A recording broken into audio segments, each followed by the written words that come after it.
Veja, meus amigos, se eu fosse fazer uma crítica sobre pedir doação, ou melhor, pedir para que pessoas dentro da iniciativa privada financiem a iniciativa política daqueles que admiram, eu estaria sendo profundamente hipócrita.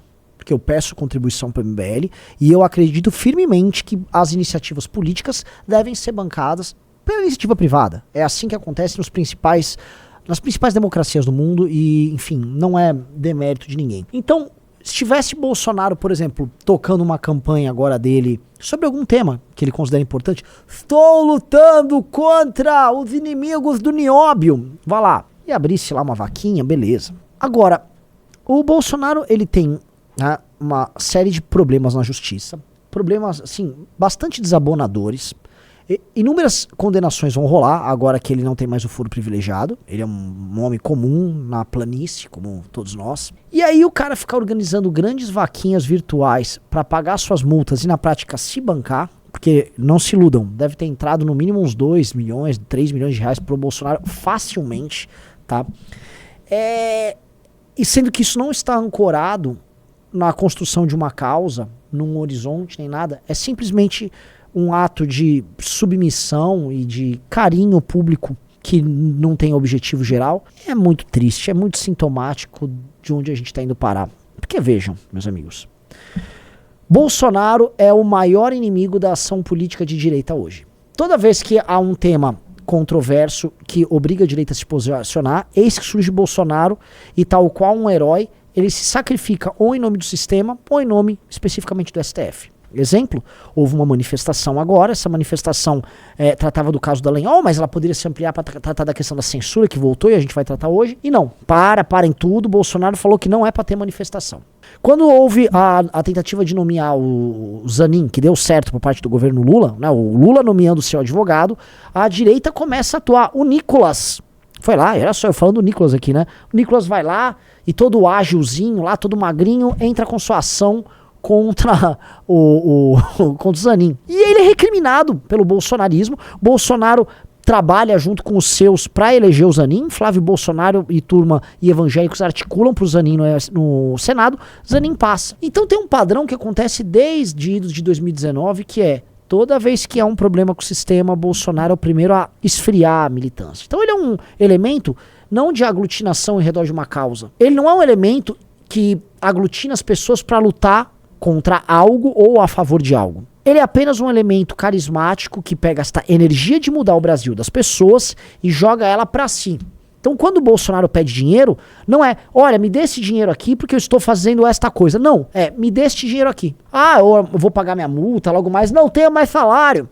No fundo, o que o Bolsonaro tá fazendo ele tá cortando os caminhos para chegar na coisa mais pura e simples em termos de relação entre seguidor e influenciador. Ele está apenas tomando dinheiro dos caras. Então quando eu vi todas aquelas figuras, Gustavo Gayer, Nicolas, os caras vindo a público fazer, você percebe no rosto de alguns deles que eles estão fazendo isso a contragosto. Você percebe no rosto deles que eles estão tendo que fazer isso porque a ordem veio de cima. E é um comportamento que eles têm que adotar, que é aquele comportamento mais baixo, mais feio, ligado ao universo neopentecostal, da petição de grana. Me dê grana, quero grana, me vê grana. Que, enfim, mostra simplesmente que toda e qualquer barreira foi rompida. Eu volto a falar, eu não tenho problema nenhum em pedir dinheiro para projetos. Projetos que eu discordo. Ora, o Bolsonaro tem um projeto que eu discordo aqui, ou se alguém de esquerda tem um projeto que eu discordo, se eles estão captando dinheiro com os seguidores deles, é problema de todos eles. Não tem problema nenhum. Agora isso aqui não, isso aqui é sintoma de submissão e de sujeição. E mais, as pessoas ficavam postando seus comprovantes na internet como demonstração pública de fidelidade e lealdade, como demonstração pública de sujeição e submissão. Não há como construir nenhum campo político em que as pessoas apenas idolatram. Não dá. Tem muita gente já acordando. Eu fui olhar alguns perfis, né, que estavam praticando esse ato de vassalagem. Eu fui ver que boa parte dos próprios bolsonaristas estão criticando. Eu vi um influenciador, depois você vai pegar ali o tal do Paulo Enéas, tá? O Paulo Enéas é um sujeito asqueroso e desprezível. Paulo Enéas é um ultra radical olavista, tá? Nos atacou da forma mais baixa possível, defendia todas as loucuras do Bolsonaro, até que um foi escanteado e dois, ele começou a encarar o óbvio. Ele se diz um analista político, Paulo Enéas, né? Mas que analista político é esse que percebe que a idolatria ao Bolsonaro é um problema agora em 2023? Por que não percebeu isso há 4 anos atrás? Não, ali ele tava com o mito, né? Ali ele era aliado do projeto. Mas assim, não interessa. Importante que ele despertou e ele tá apontando esses problemas junto a inúmeras outras pessoas. E se os problemas estão sendo apontados, ok, tem gente despertando. E esse despertar acontece, ele não vai ser parado. E eu vou te falar 2 razões pelo que ele não vai ser parado. Primeira razão é que Bolsonaro continuará encalacrado, ele vai ter que continuar cedendo. E enquanto ele cede, ele atrapalha a oposição. E enquanto ele atrapalha a oposição, o petismo cresce. Enquanto o petismo cresce, a oposição diminui. Enquanto a oposição diminui, nós ficamos com um sentimento de inferiorizados, de fracos, de impotentes. E a segunda coisa, Bolsonaro gosta de dinheiro. Então quando começar a cair dinheiro na conta, e aí os processos estão sendo pagos, e a vida vai andando, ele vai tomar cada vez mais gosto em ficar pedindo grana, e grana, e grana, e grana, e grana. Tudo que a família Bolsonaro sempre quis nesses anos todos de política foi conforto. É o conforto da mansão do Flávio Bolsonaro, é o conforto da viagem que o Flávio Bolsonaro fez pra Mônaco. O cara, no meio do mandato dele, com as acusações mais graves, ele fala, vou fazer uma coisa discreta.